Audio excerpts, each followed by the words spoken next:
কেমন আছো? আসসালামু আলাইকুম সবাইকে। স্কলার্স ক্রিয়েটিভ স্কুলের পক্ষ থেকে সবাইকে স্বাগতম জানাচ্ছি। আমি মেহেদী আছি আজকে তোমাদের সাথে। আজকে আমি ডিসকাস করব হচ্ছে ব্লাড কোয়াগুলেশন বা রক্ততঞ্চন যে প্রক্রিয়া সেটার বেসিক কনসেপ্টটা। আচ্ছা, তো এটা তোমাদের হচ্ছে অ্যাডমিশন এবং বোর্ড এক্সামের জন্য খুবই গুরুত্বপূর্ণ। তোমাদের যারা এইচএসসি এবং এসএসসি ক্যান্ডিডেটস তোমাদের অনুধাবনমূলক প্রশ্ন না, তোমাদের স্পেশালি তোমাদের প্রয়োগমূলক কোশ্চেনটাতে এটা বেশি আসে।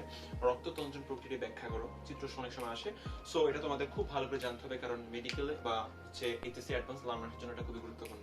আচ্ছা, তো আমরা চলে যাচ্ছি, সেটা হচ্ছে যে এখন আমরা দেখবো হচ্ছে যে রক্ততঞ্চনের বেসিক যে মেকানিজম সেটা আসলে কিভাবে হয়। আচ্ছা, সো এই রক্ততঞ্চন বা ব্লাড কোয়াগুলেশন বলতে আমরা অ্যাকচুয়ালি কি বুঝি? আমাদের কোথাও কেটে গেলে, আমাদের যদি কোথাও কেটে যায়, আমাদের কিন্তু আস্তে আস্তে কতক্ষণ পরে কিন্তু আমরা দেখি একটা জালের মতো সৃষ্টি হয়, আমাদের রক্ত জমাট বেঁধে যায়। সর্বোচ্চ আমাদের হচ্ছে কত কিছুক্ষণ ঘন্টা লাগে, যাই হোক। সো এই যে রক্ত যে জমাট বেঁধে গেল, এটার প্রক্রিয়াটার নাম হচ্ছে কিন্তু রক্ততঞ্চন। তাহলে বেসিক বা অফিসিয়াল যদি ডেফিনেশন আমরা যদি বলতে যাই, সেটা কি অ্যাকচুয়ালি ব্লাড কোয়াগুলেশন? তার মানে অ্যাকচুয়ালি বোঝাচ্ছে যে ফিব্রিনোজেন একটা হচ্ছে, আমরা জানি ফিব্রিনোজেন হচ্ছে একটা ক্লটিং ফ্যাক্টর। ফিব্রিনোজেন হচ্ছে প্রাথমিক ক্লটিং ফ্যাক্টর, যে প্রক্রিয়ার মাধ্যমে সলিউবল এই ফিব্রিনোজেনটা ফিব্রিন সলিউবল ফিব্রিনোজেনটা ইনসলিউবল ফিব্রিনে কনভার্ট হয়। সলিউবল ফিব্রিনোজেনটা ইনসলিউবল ফিব্রিনে কনভার্ট হয়। এই প্রক্রিয়াটার নাম হচ্ছে ব্লাড কোয়াগুলেশন বা রক্ততঞ্চন প্রক্রিয়া।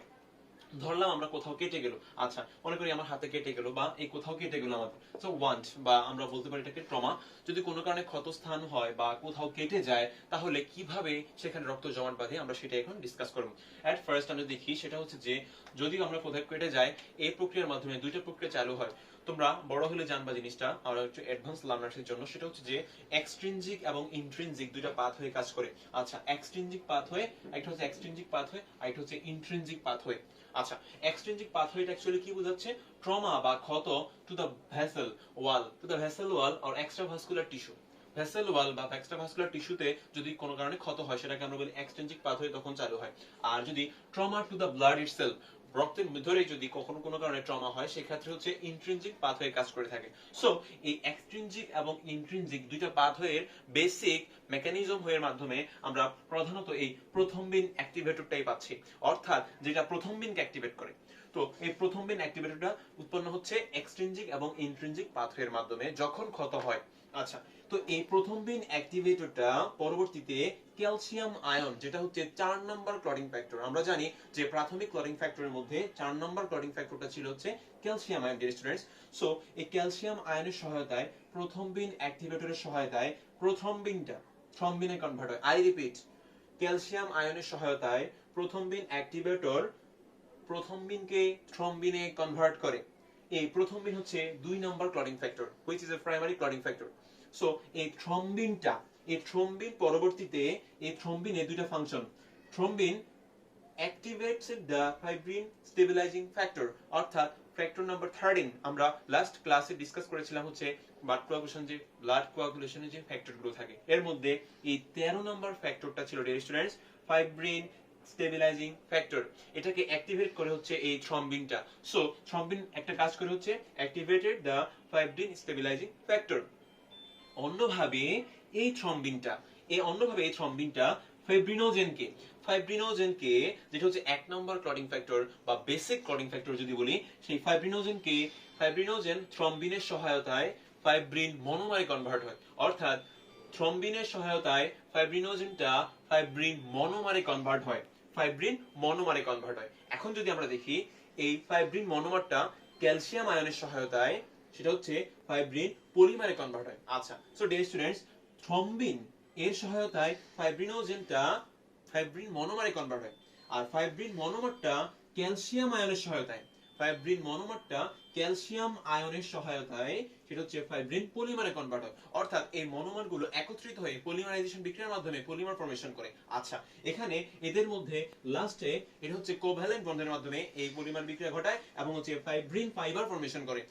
ফাইব্রিন স্টেবিলাইজিং, যে আমরা যদি বললাম অ্যাক্টিভেটেড যে ফাইব্রিন স্টেবিলাইজিং ফ্যাক্টর, সেটা তোমার এই ক্রস লিংকের মাধ্যমে ইনসলিউবল ফাইব্রিন কনভার্সনে সহায়তা করে। অর্থাৎ এই অ্যাক্টিভেটেড ফাইব্রিন স্টেবিলাইজিং ফ্যাক্টরটা ক্রস লিংক ফাইবারের মাধ্যমে আমরা লাস্ট অফ অল যে ইনসলিউবল ইনসলিউবল ফিব্রিন বা ফাইব্রিনের জালক বলতে পারি আমরা, জাল সৃষ্টি করে। এই জালটা যখন কোন একটা স্কিন বা ওই ট্রমা বা ক্ষতের উপর পড়ে তখন সেটা হচ্ছে কি রক্তটা তখন ক্লট ফর্মেশন করে, অর্থাৎ তখন রক্তটা জমাট বেঁধে যায়। তাহলে আমরা বেসিক মেকানিজমটা বুঝলাম, সেটা হচ্ছে যে রক্ত তঞ্চনের বেসিক মেকানিজম সেটা হচ্ছে যে ফাইব্রিনোজেন যেটা ছিল, এই ফাইব্রিনোজেনটাকে ওয়াটার সলিউবল ছিল, এই ফাইব্রিনোজেনটা পরবর্তীতে ইনসলিউবল ফাইব্রিনে কনভার্ট হয়ে গেল বা জালে কনভার্ট হয়ে গেল, হুইচ ইজ ওয়াটার ইনসলিউবল। তার মানে এই মেকানিজমটি হচ্ছে রক্ত তঞ্চন প্রক্রিয়ার প্রধান, অর্থাৎ প্রথমে এক্সট্রিনজিক এবং ইন্ট্রিনজিক পাথওয়ের মাধ্যমে আমাদের প্রথম বিন অ্যাক্টিভেটেড হবে এবং সে পরবর্তীতে প্রথম বিনকে থ্রম্বিনে কনভার্ট করবে, অ্যাক্টিভেট করবে with the help of calcium ion, and then thrombin, এই থ্রম্বিনটা একটা অ্যাক্টিভেটেড ফাইব্রিন স্টোরেজিং ফ্যাক্টর, আর এটা হচ্ছে একই সাথে ফাইব্রিনোজেনকে ফাইব্রিন মনোমারে কনভার্ট করবে। পরবর্তী সেটা কোভ্যালেন্ট বন্ডের মাধ্যমে ফাইব্রিন পলিমার হবে এবং লাস্টে ক্রস লিংকের মাধ্যমে ইনসলিউবল ফাইব্রিনে কনভার্ট হবে এবং ওই জায়গায় একটা লেয়ার সৃষ্টি করে ফেলবে। এই হচ্ছে ওভারঅল রক্ততঞ্চন বা ব্লাড কোয়াগুলেশনের basic mechanism. For your kind information dear students, আমাদের স্বাভাবিক রক্ত জমাট বাঁধার কাল, স্বাভাবিক রক্ত জমাট বাঁধার কাল হচ্ছে 4 থেকে 5 মিনিট বা 3 থেকে 8 মিনিট। বিভিন্ন বইয়ে ডিয়ার স্টুডেন্টস বিভিন্ন ভাবে দেওয়া আছে। সো নরমালি আমাদের রক্ত জমাট যাই বলি আমরা, সেটা স্বাভাবিক সময় হচ্ছে 4 থেকে 5 মিনিট বা 3 থেকে 8 মিনিট। আর রক্তক্ষরণকাল, স্বাভাবিক রক্তক্ষরণকাল যদি আমরা বলি, স্বাভাবিক রক্তক্ষরণকাল সেটা হচ্ছে ডিয়ার স্টুডেন্টস, সেটা হচ্ছে 1 থেকে 4 মিনিট। 1 থেকে 4 মিনিট হচ্ছে স্বাভাবিক রক্তক্ষরণকাল, আর রক্ত জমাট বাঁধার কাল হচ্ছে 4 থেকে 5 minute or average 3 to 8 minute. এটাও বিভিন্ন মানুষের ক্ষেত্রে আবার বিভিন্ন হতে পারে নরমালি। আর হিমোফিলিয়া যাদের আছে, তাদের ব্লাড ডিজিজ গুলো আছে, তাদের আরো বেশি সময় লাগতে পারে এবং তাদের যেহেতু ক্লটিং ফ্যাক্টর তাদের অ্যাবসেন্ট থাকে। সো ডিয়ার স্টুডেন্টস, এখন আমরা দেখব হচ্ছে যে এই প্লাটিলেট কিভাবে কাজ করে রক্ততঞ্চনে বা রক্ততঞ্চনের মধ্যে ফাইব্রিনোজেন থেকে ফাইব্রিন কনভার্ট হওয়ার জন্য, আর বেসিক কি মেকানিজম থাকে। ঠিক আছে স্টুডেন্টস, এখন আমরা দেখব হচ্ছে যে কিভাবে ফিব্রিনোজেনটা ফিব্রিনে কনভার্ট হয়। আচ্ছা, অর্থাৎ বেসিক যে স্টেপটা ছিল ফিব্রিনোজেনকে ফিব্রিনে কনভার্ট করার জন্য। আচ্ছা, সো এখন আমরা দেখি এটা তিনটা স্টেপ বা বেসিক তিনটা মেকানিজম এখানে হয়। একটা হচ্ছে প্রোটিওলাইসিস, একটা হচ্ছে পলিমারাইজেশন, একটা হচ্ছে প্রোটিওলাইসিস, একটা পলিমারাইজেশন, আর এটা হচ্ছে clotting formation. So first of all হচ্ছে প্রোটিওলাইসিস, অর্থাৎ আমরা সবাই জানি হচ্ছে যে ফিব্রিনোজেন, আমরা লাস্ট লেকচারে আমি বলেছিলাম যে ফিব্রিনোজেন, প্রোথ্রম্বিন, গ্লোবিউলিন এবং অ্যালবুমিন, এই চারটা হচ্ছে প্লাজমা প্রোটিন। সো প্রোটিন ভাঙতেছে, এই জন্য নাম হচ্ছে প্রোটিওলাইসিস।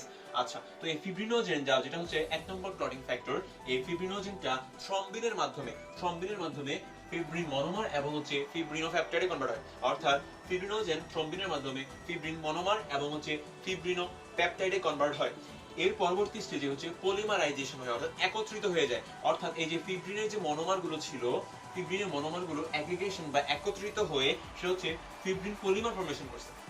ফিব্রিন পলিমার যেটা হচ্ছে সলিউবল ফাইবার, অর্থাৎ এটা হচ্ছে সলিউবল ফিব্রিন ক্লট।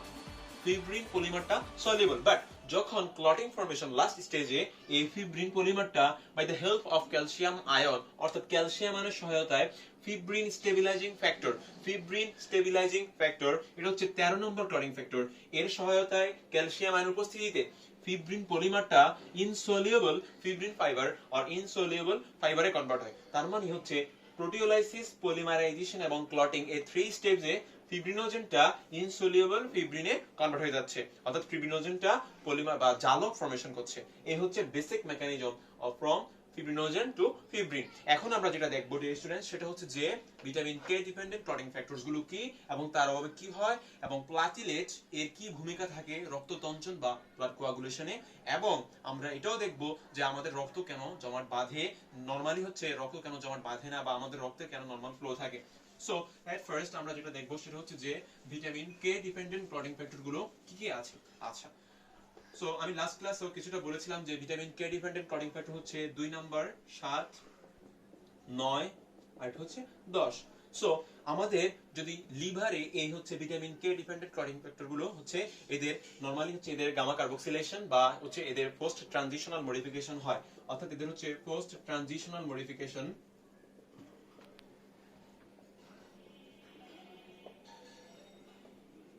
এদের সিনথেসিস এবং হচ্ছে এদের পোস্ট ট্রানজিশনাল মডিফিকেশন হয় লিভারে। সো কোনো কারণে লিভার সিরোসিস বা লিভার ডিজিজ হলে ভিটামিন কে ডিপেন্ডেন্ট ক্লটিং ফ্যাক্টরগুলো উৎপন্ন হতে পারবে না এবং রক্ত তঞ্চনে সমস্যা হবে। যে 2 নম্বর হচ্ছে প্রোথ্রম্বিন, 7 নম্বর হচ্ছে প্রোকনভার্টিন, 9 নম্বর হচ্ছে ক্রিস্টমাস ফ্যাক্টর বা অ্যান্টিহেমোফিলিক ফ্যাক্টর বি এবং 10 নম্বর হচ্ছে dear students Stuart Prower factor. So এই যে 2, 7, 9, 10 এই চারটা হচ্ছে vitamin K dependent clotting factors এবং লিভার সিরোসিস বা লিভার ডিজিজ হলে এই vitamin K dependent clotting factor উৎপন্ন সমস্যা হবে এবং রক্ত তঞ্চনেও সমস্যা হয়ে যাবে। এখন আমরা দেখব হচ্ছে যে what are the roles of platelets or হচ্ছে থ্রম্বোসাইট ইন ব্লাড কোয়াগুলেশন, অর্থাৎ এই রক্ত তঞ্চনে প্ল্যাটলেটস কি ভূমিকা পালন করে থাকে। সো আমরা যদি একটু দেখি প্ল্যাটলেটস বা থ্রম্বোসাইটের বেসিক যে কাজ সেটা হচ্ছে মনে রাখবে ডিয়ার স্টুডেন্টস এট ফার্স্ট সেটা কি কাজ করে, ভ্যাসোকনস্ট্রিকশন করে। Vasoconstriction, I repeat vasoconstriction. Vasoconstriction অর্থাৎ হচ্ছে আমাদের যে ব্লাড ভেসেল থাকে এই যে ব্লাড ভেসেল সেগুলোকে সে কনস্ট্রিক্ট করে ফেলে অর্থাৎ সংকুচিত করে ফেলে, সেটা হচ্ছে থ্রম্বোক্সেন A2, এটাকে বলা হয় থ্রম্বোক্সেন A2, থ্রম্বোক্সেন A2 এবং হচ্ছে সেরোটোনিন, সেরোটোনিন থ্রম্বোক্সিন A2 এর মাধ্যমে আমাদের রক্তনালীকে সংকুচিত করে ফেলে হচ্ছে এই থ্রম্বোক্সিন A2 এবং সেরোটোনিন প্লাটিলেট বা থ্রম্বোসাইট থেকে রিলিজ হয়। সো এই প্রথম কাজ হচ্ছে এর ফার্স্ট স্টেজ হচ্ছে ভ্যাসোকনস্ট্রিকশন, যার মাধ্যমে হচ্ছে এটা হচ্ছে রক্তনালীকে সংকুচিত করে ফেলে অর্থাৎ ভ্যাসোকনস্ট্রিকশন করে ফেলে। সেকেন্ড কাজ হচ্ছে এই ভ্যাসোকনস্ট্রিকশনের পরে হচ্ছে হেমোস্ট্যাটিক প্লাগ ফর্মেশন করা। আই রিপিট হেমোস্ট্যাটিক প্লাগ, আর এটাকে আমরা প্লাটিলেট প্লাগও বলি, প্ল্যাটলেট প্লাগ। আচ্ছা, রক্ত তঞ্চন বা ব্লাড কোয়াগুলেশন প্রক্রিয়াকে আমরা হিমোস্টেসিসও বলে থাকি। সো সেখান থেকে এসেছে platelet plug or haemostatic plug formation করে এবং এই হিমোস্ট্যাটিক প্লাগের মধ্যে প্লাজমা থাকে এবং থ্রম্বোসাইট থাকে। আচ্ছা, এর পরবর্তী স্টেজে সে কি হয় সেটা হচ্ছে যে ক্লট রিট্রাকশন হয়ে থাকে। তাহলে থার্ড স্টেজ যেটা, থার্ড স্টেজ হচ্ছে ডিয়ার স্টুডেন্টস, থার্ড স্টেজ হচ্ছে blood coagulation and at last হচ্ছে ক্লট রিট্রাকশন। তাহলে এই চারটা স্টেজের মাধ্যমে প্ল্যাটলেটস বা অনুচক্রিকা বা থ্রম্বোসাইট রক্ত তঞ্চনে সহায়তা করে, আমরা সবাই জানি। সো ভ্যাসোকনস্ট্রিকশন, থ্রম্বোক্সিন A2 এবং সেরোটোনিনের মাধ্যমে রক্তনালীর সংকোচন এবং হচ্ছে হিমোস্ট্যাটিক প্লাগ ফর্মেশন এবং হচ্ছে বা আমরা যেটা বলি প্ল্যাটলেট প্লাগ ফর্মেশন, এটা হচ্ছে ব্লাড কোয়াগুলেশন, ব্লাড কোয়াগুলেশন আর এটা হচ্ছে ক্লট রিট্রাকশন। এই চার স্টেজের মাধ্যমে হচ্ছে নরমালি অনুচক্রিকা রক্ত তঞ্চনে সহায়তা করে। এখন আমরা যে জিনিসটা দেখবো সেটা হচ্ছে যে প্রোকোয়াগুলেন্ট কি এবং অ্যান্টি কোয়াগুলেন্ট কি, এর পরবর্তীতে আসবো আমাদের কেন নরমালি রক্ত জমাট বাঁধে না। আচ্ছা, সো এখন আমরা যে জিনিসটা দেখবো ডিয়ার স্টুডেন্টস সেটা হচ্ছে যে প্রোকোয়াগুলেন্ট কি এবং অ্যান্টি কোয়াগুলেন্ট কি। আচ্ছা, একটা হচ্ছে প্রোকোয়াগুলেন্ট।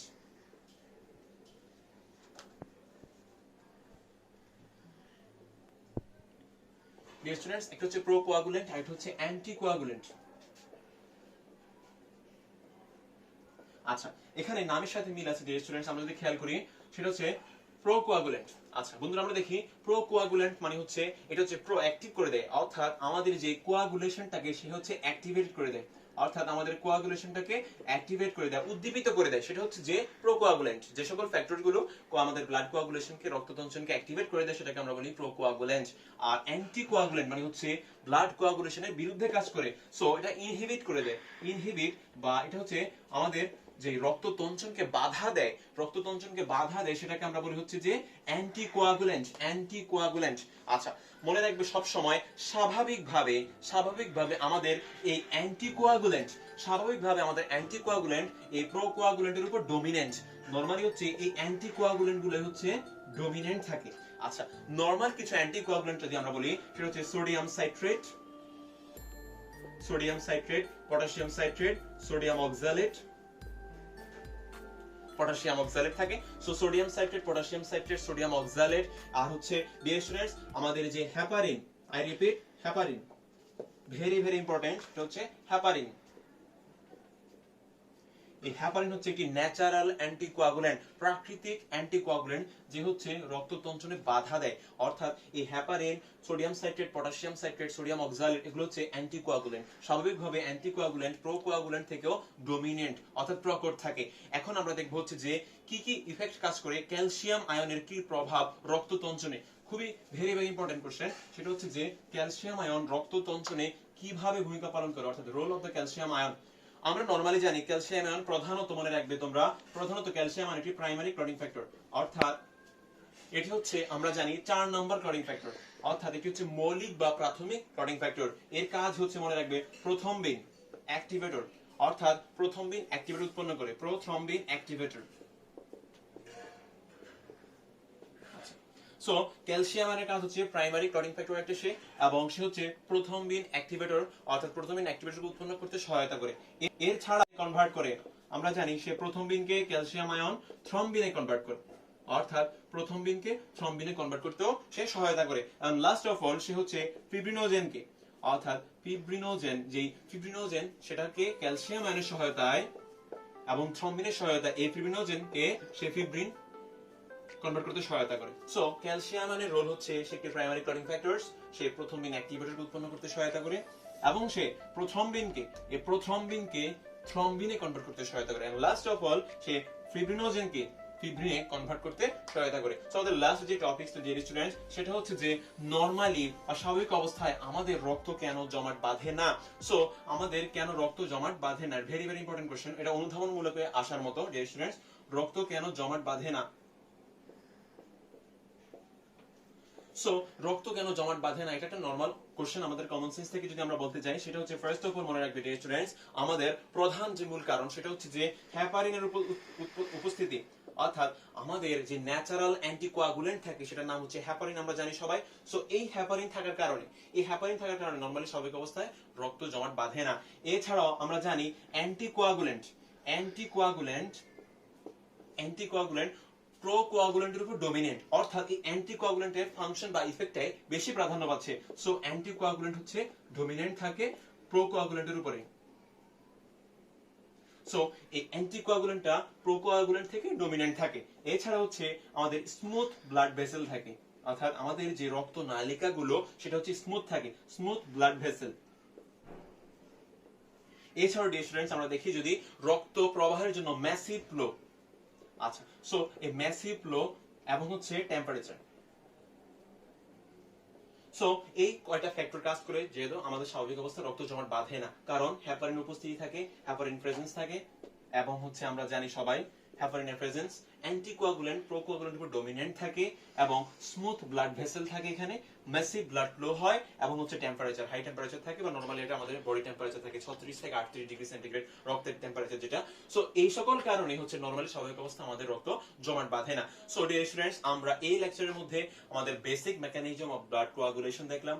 প্রাথমিক যে 4টা ফ্যাক্টরস থাকে আমরা বললাম ফুল পরে টুপ করে, যেটা হচ্ছে যে 2 7 9, আমাদের যেটা ছিল 1 2 3 4, এই 4টা আমাদের ফিব্রিনোজেন, প্রোথ্রম্বিন, আমাদের টিস্যু থ্রম্বোপ্লাস্টি এবং ক্যালসিয়াম আয়ন, এটা হচ্ছে 4টা প্রাথমিক ক্লটিং ফ্যাক্টর ছিল আমাদের। Vitamin K dependent clotting factors গুলো আমরা জানলাম।